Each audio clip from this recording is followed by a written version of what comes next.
Yo, what's up? Welcome back to another episode of the SWES MLB Wednesday, which means we have two live shows. We'll be live at 11:30 a.m. Eastern Time to go through the day games, and then again at 4 p.m. Eastern Time to go through the NBA, WNBA, and the MLB night games.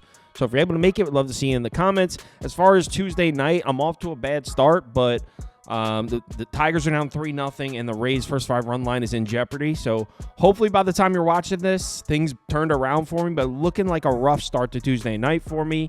But anyway, we're talking about Wednesday's MLB. I'm doing Rockies and Twins in this one. Let's go. Welcome to the source. The source.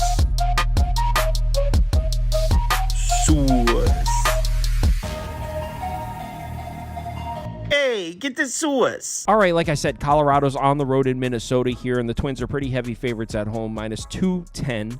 Total sitting at 8.5. We got Austin Gomber pitching for the Rockies. Pablo Lopez is on the mound for the Twins. Let's take a quick look at the spreadsheet, and according to the model, we're pretty much deadlocked through the first 5 innings, 2.45 to 2.5. But in the final score, we got a slight lean on the Twins, 4.89 to 3.95. All right, so let's take a look at this matchup, and we'll start with some Pablo Lopez numbers. And Pablo's been struggling. He's got a 9.15 ERA in his last 4 starts, 165 whip.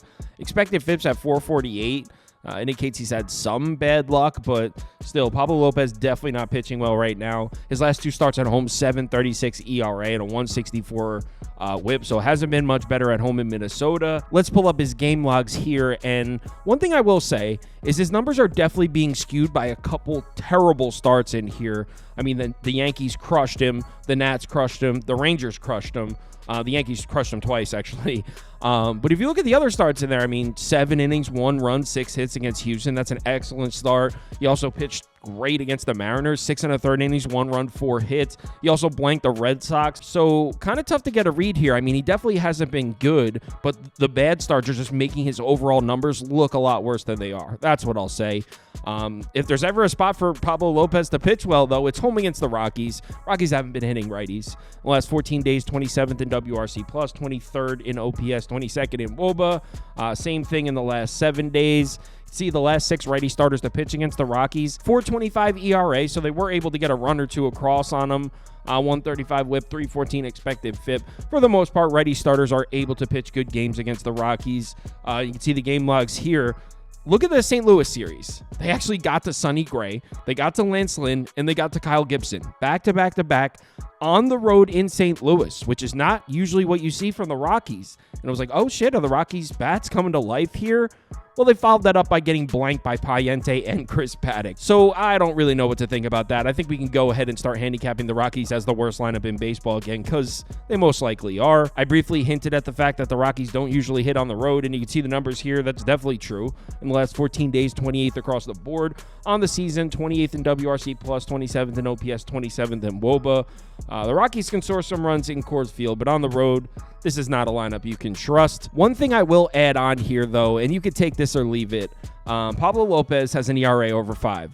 And the Rockies weirdly have been very good against bad righty starters. You can see here the Rockies against righties with an ERA below 3.50, one of the worst lineups in baseball. But against righties with an ERA over 5, like Pablo Lopez has, they're actually a top 10 lineup. And conversely, Pablo Lopez has been really bad against bad lineups. Against good lineups, Pablo Lopez has actually pitched pretty well. 4.11 ERA and a 120 whip. That's against top 10 lineups versus righties. Look at his numbers against bottom 10 lineups versus righties. An even 9 ERA and 143 whip. So he's actually pitched significantly worse against bad lineups. So maybe the Rockies are able to get to Pablo Lopez. I mean, Pablo Lopez hasn't given us any reason to trust him. Maybe they scrape a few runs across on him. On the other side, we got Austin Gomber, who's definitely having a great season. On the year, he's got a 3.37 ERA and a 120 whip. 4.35 expected FIP, indicating he's had a little bit of good luck, but still great numbers from Gomber. Last 2 starts, things seem to be coming apart a little bit for him. 7.88 ERA and a 188 whip.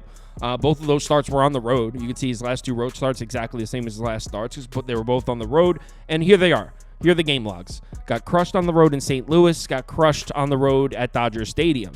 But look at the starts before that. On the road in Oakland, gem. On the road in San Diego, gem. At home against Texas, gem. On the road in Pittsburgh, gem. So before those 2 bad starts at St. Louis and at Dodger Stadium, he had 4 consecutive great starts. Gomber's having a good season, man. Now he's matched up against the Twins lineup, which has definitely been below average in the last 30 days. 22nd in WRC+, 25th in OPS, 25th in WOBA. In the last 14 days, 17th, 17th, and 18th. Last 30 days at home, 24th, 26th, and 25th. Although if you narrow it down to the last 14 days at home, the numbers get better than that. Here's the kicker, though. Let's get to the Twins' numbers against left-handed pitching, and they're terrible. In the last 30 days, 25th, 25th, and 26th. In the last 14 days, 29th, 28th, and 29th.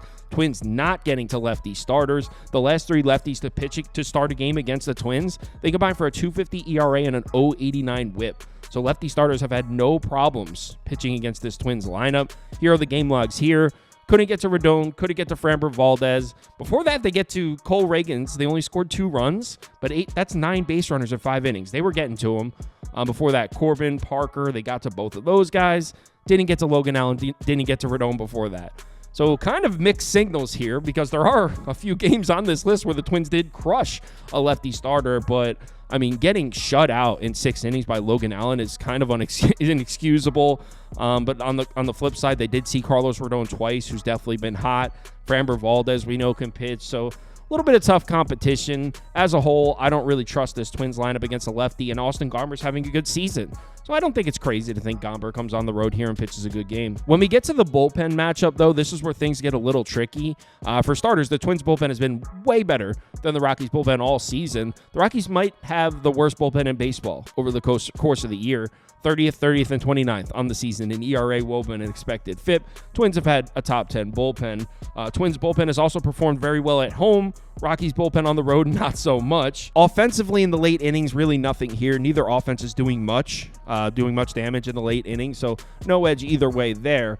This is where it gets interesting. I said it gets tricky. This is why. Twins bullpen may be in a situation here depending on what happens in this game. So I'm actually going to cut off this recording right here, and I'm going to insert a clip after the game's over. We need to see what happens with this Twins bullpen. Okay, I'm back in kind of a change of plans here. I thought the Twins were going to be the ones that potentially have bullpen usage issues, but the Rockies actually got the win, and they used their main arms. Kinley, Beeks, Vodnik, they all pitched. Now, they should be available. All 3 of those guys should be available, but the Rockies are actually the ones with the more taxed bullpen now, which means the Twins have a huge bullpen edge. Not only is their bullpen much better, but now they're better rested. So this is what I'm going to do. I bet this game. I put 2 bets down on this game. I took the Rockies first 5 plus a half run. I got it at plus 118. Toast would be pissed. He always says take the money line. I don't care. I want that half run. I think it's going to be a low-scoring first 5 innings. So first 5 under. I got it at, I actually paid minus 130 juice for it. I had the first 5 under 4.5, and the Rockies first 5 plus a half run. I split a unit in half and put a half on each. So I'm riding the early, low-scoring, Rockies keeping it close wagon here. Like I said earlier, 2 live shows. We got 11:30 a.m. Eastern time. We'll go through the MLB day games. Then 4 o'clock p.m. Eastern time, we'll go through the WNBA, NBA finals, and then the MLB night games. If you're able to make it, we'd love to see you in the comments. If you want my top bets or top bets from anyone on the staff here, head over to KyleKirms.com and sign up for Sauce Network Plus. Comes with the top bets, access to the Discord, and you can participate in our weekly betting league, $100 a week to the winner. We just started. That's our first week. So if you're interested in that, head over to the website and sign up. Let's have ourselves a nice Wednesday. Hopefully, things turn around for me tonight. Let me check. Definitely got a few losses under my belt, but Blue Jays is looking good. Blue Jays game over? Yep, got the Blue Jays win. Okay. And my Dodgers team total over is off to a nice start. They got 3 runs already. So you know what? Things turning around for me. I don't think I could possibly have a winning night, but I might be able to get a bunch of my losses back. So things turning around a little bit for me on Tuesday night. Let's have a bounce back Wednesday. Remember to bet responsibly. I'll talk to you in the Discord.